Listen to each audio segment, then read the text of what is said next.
Hello everyone, welcome back to my channel. तर मी इथे तुमच्याजवळ आज मी दुपारचं रुटीन शेअर करणार आहे. इथे मी आम्हाला आमटीची तयारी करते आणि ऑलमोस्ट मी 12:30ला जेवणाला लागली, कारण का आज मला पिरियड्स आले आणि त्याच्यामुळे ना पोट कंबर वगैरे दुखत होती. पिल्लू झाल्यानंतर मला फर्स्ट टाईम एवढं पेन व्हायला लागलं की लिटरली मी झोपूनच गेली.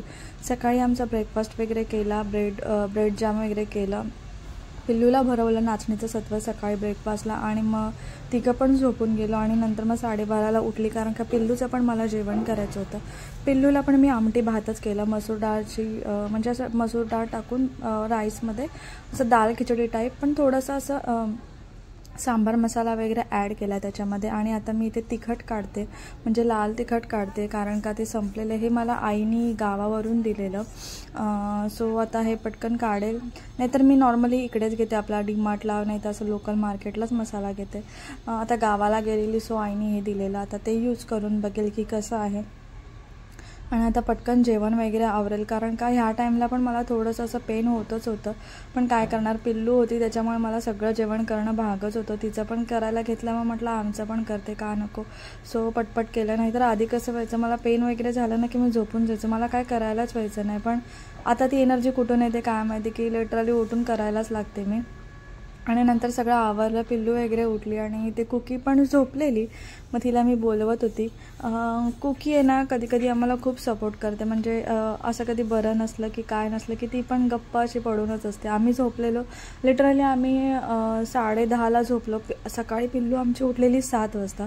सो 7 ते 9 ती खेळली आणि नंतर मग 10:30ला झोपल्यानंतर कुकी पण झोपून होती आमच्यासोबत. म्हणजे तिचं असं नाही आहे की चला उठा गोंधळ करते, असं काही नाही. कधीतरी बाय चान्स ती हे करते, पण जेव्हा मला बरं नसतं ना तेव्हा ती गप्प असते. सो 12:30ला मी जेवणाला लागली, नंतर आवरलं. पिल्लूला थोडंसं टी शर्ट वगैरे काढून असं हे केलं, कारण का इथे खूप गरमी होते आणि तिला ना घामोळे आलेत, त्याच्यामुळे आता मी रिसेंटली पिल्लूच्या घामोळ्यांसाठी एक पावडर यूज करते. तर त्याचा इफेक्ट कसा आहे, मी आता हार्डली 1 डेच झालं आज यूज करते आणि त्याचा इफेक्ट पडतो का कसा आहे ते त्याचा रिव्ह्यू मी तुमच्याजवळ नक्की शेअर करेल, कारण का आता गरमी येते त्याच्यामुळे ऑब्व्हियसली घामोळ्याची पावडर प्रत्येक बाळाला लागते आणि प्रत्येक बाळाला होतोच होतो. सो जेवण वगैरे झालं आमचं तिघांचं. इथे मी सगळं आता आवरून घेते, भांडी वगैरे धुवून घेईल, किचन वगैरे क्लीन करेल. मला ती सवयच आहे की रात्री जसं मी किचन क्लीन करते ना तसं सेम ॲज युजल दुपारी क्लीन करते, कारण का रात्री फक्त एवढंच की गॅस वगैरे किचन वगैरे घासून घेते नॉर्मली आणि दुपारच्या टायमिंगला नुसतं वाईप करून घेते, जेणेकरून जे आपलं जिथे तेलाचे डाग उडालेले असतात किंवा फोडणी देताना तेल उडतं, कधी कधी त्यातलं जेवण भाजी डाळ अशी उडते तळली की.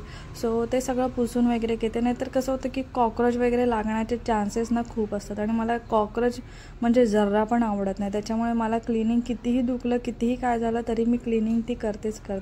आणि ते सकाळी मी आम्हाला सँडविच केलेलं, त्याच्यामुळे जाम ब्रेड केलेलं, त्याच्यामुळे ते पण पॅक केलं नव्हतं, तसंच पुसून वगैरे ठेवून दिलेलं नॉर्मल सुकण्यासाठी. सो ते पण सगळं आवरून घेतलं सर्व्हिस प्लॅटफॉर्मवरचं. आणि आता इथलं आवरून गेलं, दीपकचा टिफिन वगैरे भरेल. ऑइलची बॉटल ठेवलेली घासलेली, त्याच्यामुळे तिथे ऊन लागतं कोपऱ्यामध्ये, सो तिथे ठेवलेली जेणेकरून आतमधलं पाणी आहे ते निघून जाईल. आणि आता पटकन इथलं आवरून घेतलं. कसं त्या साईडला मी धुतली ना भांडी की मी त्या प्लॅटफॉर्मवर ठेवून देते आणि त्या गॅस आहे तो पुसून घेते अगदी व्यवस्थित. फक्त ज्याच्या रिंग्स असतात ना त्या मी धुवून घेते, कारण का त्याच्यावरती तेलाचे जे थेंब उडालेले असतात ते दिसण्यात येतात, पुसलं तरी पण ते जात नाही. नॉर्मली मी असं दुपारच्या टायमिंगला वाईपच करून घेते.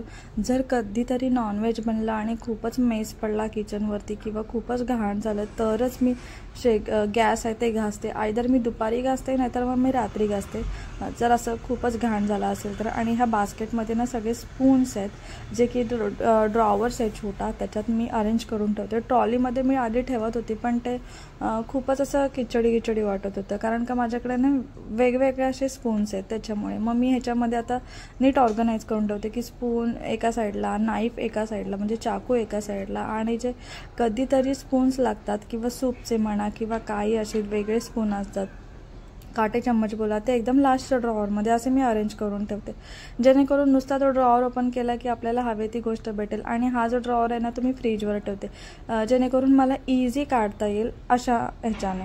आणि हे एवढं मी काम काढलेलं, फक्त स्पूनचंच काम काढलेलं. म्हणजे हे ड्रॉवर म्हटलं धुवून ठेवेल आणि बाकीचं करायला गेलं तितक्यात पोटात दुखलं. मी म्हटलं जाऊन द्या आता नाहीच. ही पिल्लूची बॉटल आहे ती धुवायची. भांडी वगैरे धुवून झाले. किचन माझा क्लीन झालं आता संध्याकाळी थोडासा आराम केला दुपारी आणि 3-4च्या दरम्यान परत कामाला लागली.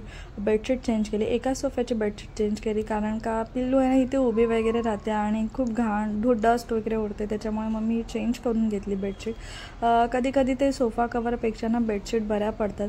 सोफा कवर जे काम करताना त्या बेडशीट पण काम करतं. तुम्हाला असं बघून वाटणारच नाही की हे सोफा कवर आहे, बेडशीट आहे, कारण का आपण नीट ऑर्गनाईज केलं ना किंवा नीट कुठलीही वस्तू ठेवली ना की ती नीटच दिसते. आता ह्याच्यावर मी बेडशीट घातले, ती जरा पण वाटत नाही की ह्याच्यावर मी बेडशीट घातले, कारण का मला कसं आहे बेडशीट वगैरे सोफ्यावर टाकले ना तर जरा पण रिंकल्स नाही आवडत किंवा जरा पण फोल्ड झालेलं नाही आवडत. जे आहे ना ते अगदी नीट दिसलं पाहिजे. पण पिल्लू झाल्यापासून असं झालं आहे घरात खूप मेस पडतो. तरी पण मी जेवढा मेस पडतो ना तरी तेवढा आवडते, परत तेवढाच पसारा होतो. पण मला ते वस्तू जागच्या जागी ठेवलेलंच आवडतं. आणि त्या दिवशी जे कर्टन्स लावलेले ते काढले आणि परत होते तेच लावले. सो आता हे जे 1 डेसाठी यूज केलेले त्याच्यामुळे काही मी ते वॉश नाही केले, ते धुतले, फोल्ड वगैरे मारले आणि ठेवून दिले. जी बेडशीट होती ती धुवायला टाकली. इव्हिनिंगचा टाईम होता, खाली जाणार होतो आम्ही पिल्लूला सायकल घेऊन, तर नाही गेलो कारण का पिल्लूची माऊ आली, म्हणजे माझी छोटी बहीण आली गुड्डी, आणि पिल्लूला आज मी फ्रॉक घातला आहे. हा मी जावळसाठी घेतलेला पण घातला नाही कारण का गुड्डीच्या आईने दिलेला तो घातलेला. आणि इथे पिल्लूच्या माऊने खाऊ आणलं आहे आम्हाला. म्हणजे नॉर्मली गुड्डी येते तेव्हा असं काही ना काहीतरी येताना स्नॅक्स घेऊनच येते. सो तिने वडापाव आणलेला तो खाऊ आम्ही आणि मग खाली जाऊ. आणि कुकी तुम्ही बघताय, प्रथमेश आणि गुड्डी भरपूर टायमाने आली. गुड्डी तर येते, प्रथमेश खूप टायमाने आला. तर कुकीचं आमचं हेच चालू असतं, कोण आलं ना नवीन की म्हणजे ओळखीचं आलं ना की त्यांना अगदी ती सोडतच नाही. जरी आता ते बघा पिल्लूला तिने आवाज दिला ना तर कुकी तिथे हजर होतेच होते, कारण की तिचं असतं पिल्लूला नका बघू तुम्ही, मला बघा, असं तिचं असतं. आणि गुड्डी आमच्याकडे ना मी प्रेग्नेंट असल्यापासून, ती प्रेग्नेंट होती ना तेव्हा ती होती, त्याच्यामुळे गुड्डीजवळ तिचं बॉन्डिंग. आणि आम्ही खाली निघालेलो, जायला खाली निघालो तर इथे बाजूला ना आमच्या ग्रेसी म्हणून आहे डॉग पग, तर ती पण इतकी मस्ती करते ना. मी पग असतात ना ते बघितलेत की ती लिटरली शांत एका ठिकाणी बसलेलं असतं. पण हा जो पग आहे ना तो इतका प्रोॲक्टिव्ह आहे ना, प्रोॲक्टिव्ह म्हणजे जरा पण तो स्थिर नाही राहत. इकडे उड्या मार तिकडे उड्या मार त्याचं चालूच होतं. आणि ना कुकी आतमध्ये होती, सो तो कुकीला हे करत होता, प्रोवोक करत होता. आणि ही आहे ती स्वीटू, म्हणजे आमच्या नेबर्स आहेत. तिला सायकलवर बसायचं होतं म्हणून तिला बसून दिलं. तिची पण थोडीशी तब्येत ठीक नव्हती. आणि नंतर मग आम्ही खाली आलो. ती ग्रेसी आहे ना, आम्ही लिफ्ट ओपन केली ना ती पण आतमध्ये यायची, पण फायनली त्याने घरी घेतली तिला. आणि नंतर मग आम्ही खाली आलो थोडासा राऊंड मारायला. गुड्डी पण आलेली, थोडेसे गप्पा मारायला. मग खाली आलो. तिला बोलत होतो आम्ही पण उद्या होळी असल्या कारणाने तिला पण तिच्या गावी जायचं होतं. तिचं पण आता नवीनच लग्न झालं त्याच्यामुळे काही ज्या असतात ते कराव्या लागतात. आणि तिला बोलली आता नेक्स्ट टाईम कधीतरी हे सगळं आवरून वगैरे आता बघूया ती कधी येते, कारण का खूप दिवस झाले ती पण इथे राहायला नाही आली, प्रथमेश पण राहायला नाही आला. त्याच्यामुळे त्या दोघांना बोलल्या की कधीतरी या, थोडंसं आम्हाला पण वेगळं त्यांना पण वेगळं, त्याच्यामुळे. आणि आता आम्ही घरी आलो. गुड्डी वगैरे गेली, रिलायन्सला आम्ही गेलेलो, थोडीशी शॉपिंग केली आणि घरी आलो. तो घरी येऊन सगळं आमचं जेवण वगैरे केलं. पिल्लूला मी नाचणीचं सत्व केलं. आमचं जे जेवण होतं ते दुपारचंच होतं. मी काय केलं नाही, फक्त राईस लावला कारण का पेन होतं मला, त्याच्यामुळे. असं गुड्डी वगैरे आली किंवा कुठे बाहेर गेलं की तात्पुरतं तेवढं बरं वाटतं, कारण का तेवढं माइंड डायवर्ट होतं त्याच्यामुळे. म्हणून मला असं कामं करत राहायला आवडतं.